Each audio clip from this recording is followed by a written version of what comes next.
Hello, so I'm going through the process of gaining my Category D PCV license, aka becoming a bus driver. My work are sponsoring me to do this, so I'm going to show you all the stages that you have to go through and show you as I go along as well.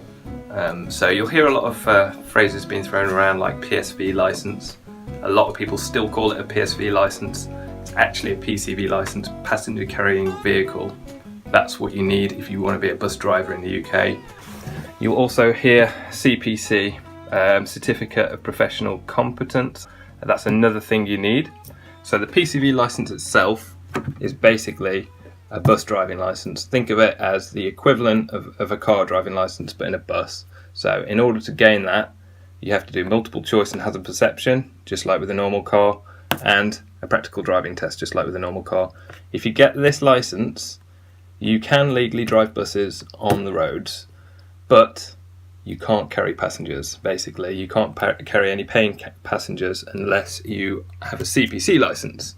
So that's why you need both licenses. This is just for private use, basically. The CPC, this has also got a lot of confusion. If you speak to a lot of the older drivers, they'll tell you something about doing a 35-hour week every 5 years or something like that. That's actually not what you have to do to gain a license. You have to do something called initial CPC. If they were a driver before 2008, they would not have had to have done this, which is probably why a lot of them don't realise you have to do this. They would have done something called periodic training, which is what you have to renew every 5 years. So the periodic training you'll have to do 5 years after you gain your license, or within that 5 years. But in order to get the initial CPC, you've got 4 modules basically. And as you can see, they are made up partly of your PCV license. So it's simpler if you just ignore this completely, just focus on initial CPC. As long as you pass all 4 of these modules, you'll have a CPC license and a PCV license, and then you're good to go as a bus driver. Just a side note here as well, some of these have to be done in a certain order, so you will have to basically do the theory stuff before you can do any practical stuff. So Module 4, practical demonstration, you can only do that after you've passed Module 2, and Module 3 you can only do after you've passed Module 1.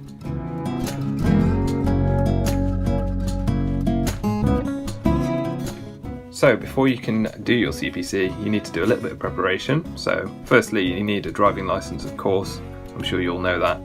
And you need to pass a medical before you can apply for a provisional license for a bus. So I went with a company called Doctors on Wheels. It was literally a white van in a car park in the middle of St Albans.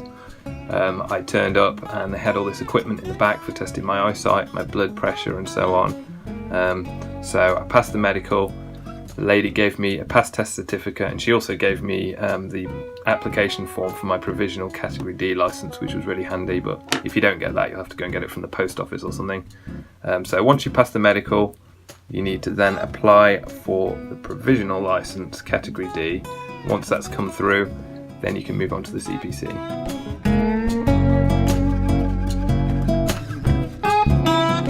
So for Module 1, Module 2, you've got all the theory stuff.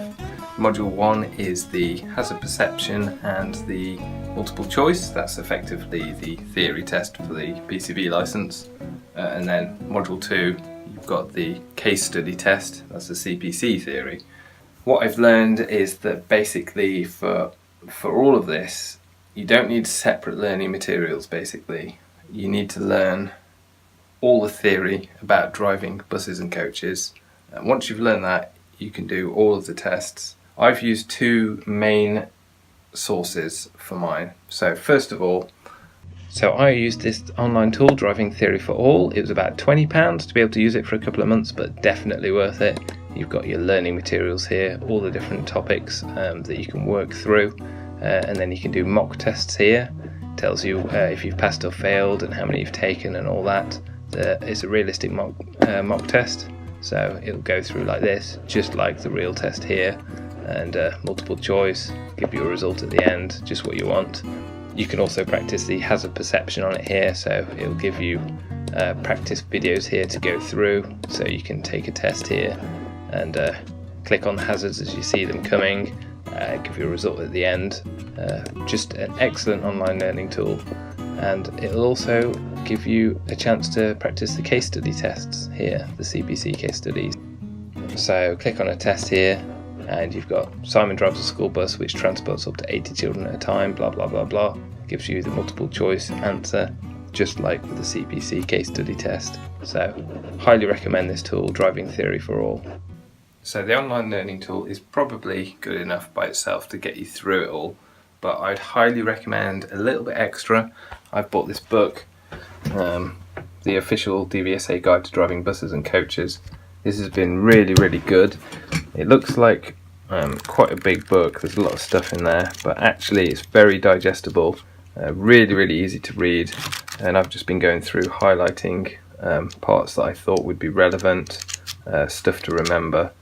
So once you go for your test, you'll find that it'll be just like with a regular driving test. You'll be in a little booth with a computer there.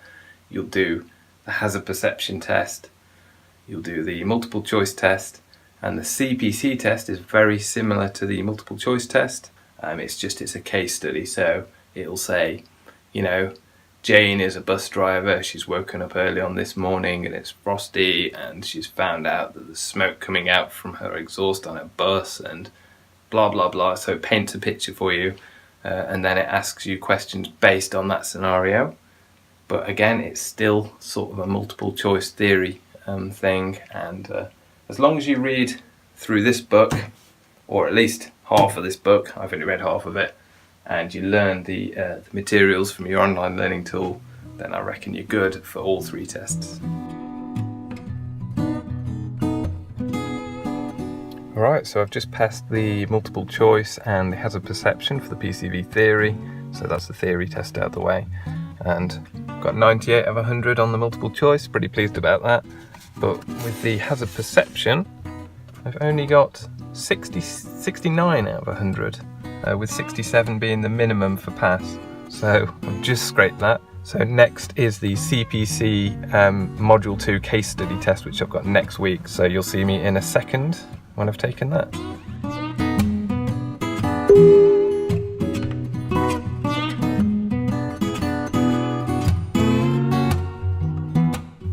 So that's the CPC case study test done now, 48 out of 50, so pretty good as well. And like I said, just the same learning materials as the theory really, the multiple choice theory.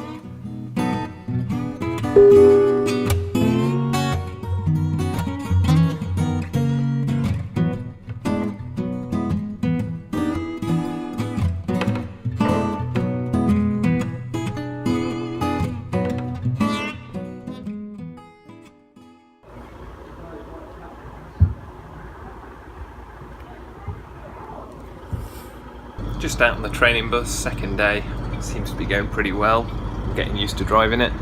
Although the thought of having to do another driving test and pass is quite daunting, but it seems to be going quite well. It's a big bus.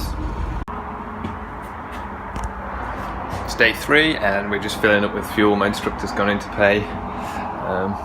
Going a lot better today. I'm kind of a lot more confident. So another day tomorrow of training, and then Friday's the test. Okay, so it's Thursday. Just waiting for my instructor to turn up. We're going out on the roads again for another 4 hours, and it's the last full day of practice for me before the test. And honestly, I'm absolutely shattered. It's only 4 hours a day I've been doing, but when you're learning something, concentration levels are way up there, and it's just been completely draining me. And I feel like I could do with a day off, to be honest, but this is my last day and then the test tomorrow, so fingers crossed for that. So it's a couple of weeks later from when I last filmed. I didn't end up taking my driving test on the Friday because my training bus broke down. I drove it the Monday, Tuesday, Wednesday, Thursday out on the roads. On the Thursday I did notice some black smoke coming out of the exhaust. On the Friday morning they phoned me and said don't bother coming in. The bus is broken, there's a snap belt, it's gone in for repairs, so I had to rebook my test, which I've got this Thursday. It's now Monday, so yeah, another 3 days before my test. It's in the rush hour as well, which isn't great, but hopefully that'll go all right. But in the meantime, I've just passed my CPC practical demonstration, which is module 4. So yeah, I got my test pass certificate out the way. That's all done. So the last thing to do now is the practical driving test, and I'm completely qualified as a bus and coach driver. So I'll keep you updated.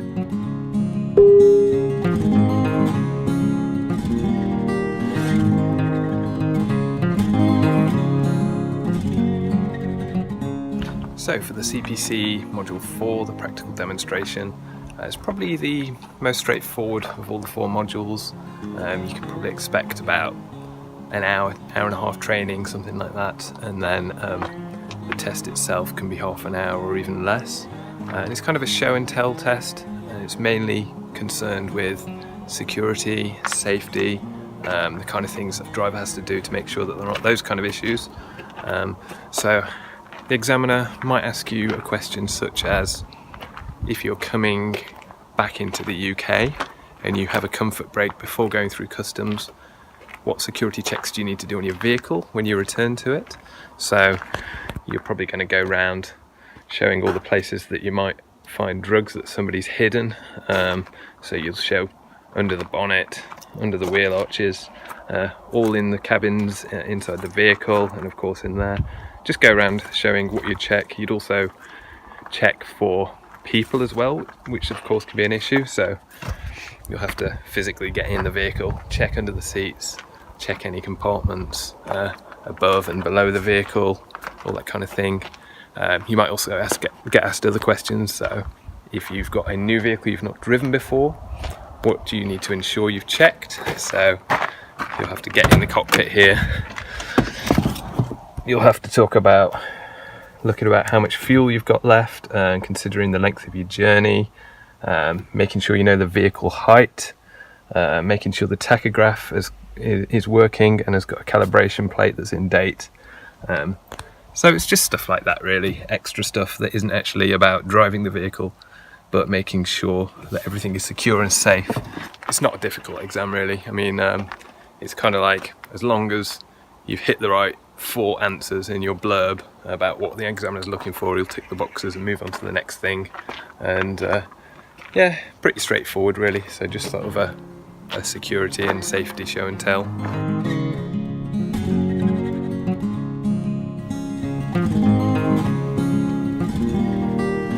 So it's 6:30 in the morning, just about to set off for the test centre. So got my drone test in 2 hours.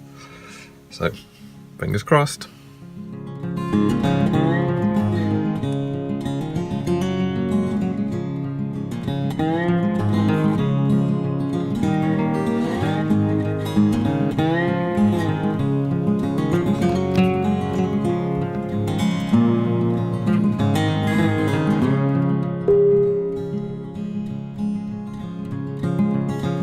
So that turned out to be a little bit of a nightmare in the end. I got to my training centre in Leighton Buzzard and they said, we've got to go up to Bedford to do your test because the official DVSA test centre in Leighton Buzzard is out of order because they're digging up pipes in the courtyard there. So I had to drive the bus an hour up to Bedford, and then of course I took my test on roads that I've never driven on before. I don't know Bedford at all, so that was pretty crazy, but I still managed to pass with only 5 minors.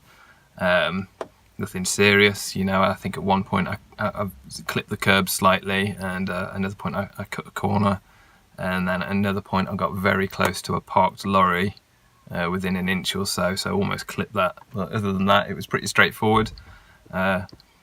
Tips for doing it, tips for driving a bus, pretty much focus on making sure that you know what's going on around your vehicle at all times, so constantly checking both mirrors, and that's what the examiner's going to want to see. He's going to want to see that you're checking your mirrors, you know exactly what's going on around you. It's especially important in a big vehicle, so make sure you're always thinking about where your back wheels are really.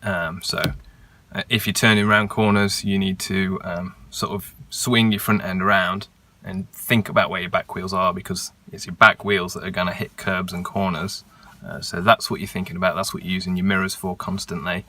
Don't be afraid to use the whole road, really. One mistake I made when I went into it was I was used to driving a car, so trying to stay on my side of the road all the time, so turning into junctions, trying to stay within my lines and stuff, that just forget the lines. The lines don't mean anything. You've got to use the whole road. You've got to make sure that your back wheels don't hit the curbs, and that you're staying nice and safely away from pedestrians, that kind of thing. As long as you're checking your mirrors, you know what's going on around your bus, and it's safe to do so. Use both sides of the road if you need to. Other than that, it's pretty much like a driving test, but in a huge vehicle. So that pretty much wraps it up. The only thing I haven't really touched on in this video is costs. Main reason being that, if I'm being honest with you, I have no idea how much it cost. My work have paid for all this behind the scenes, but from what I understand, you can expect to pay somewhere within the region of 4 figures to go through all this. So I also apologise that a lot of this video has been just my face. There isn't a lot for me to point the camera at, and there's a lot of explaining to do. Unfortunately, I couldn't really film out on the training bus, which is a shame. I also apologise for saying he for everything. Of course, your examiner, your instructor, they could be women. I'm just saying he because mine were male. And I hope this video has been helpful to at least someone. I don't know how many people are going to watch this, but that'd be great if it helps anyone out. It's also worth considering the whole Brexit thing as well. I think the CPC was originally an EU thing, so I don't know how much longer this is going to stay relevant, but that's just something to look at in the future. Cheers.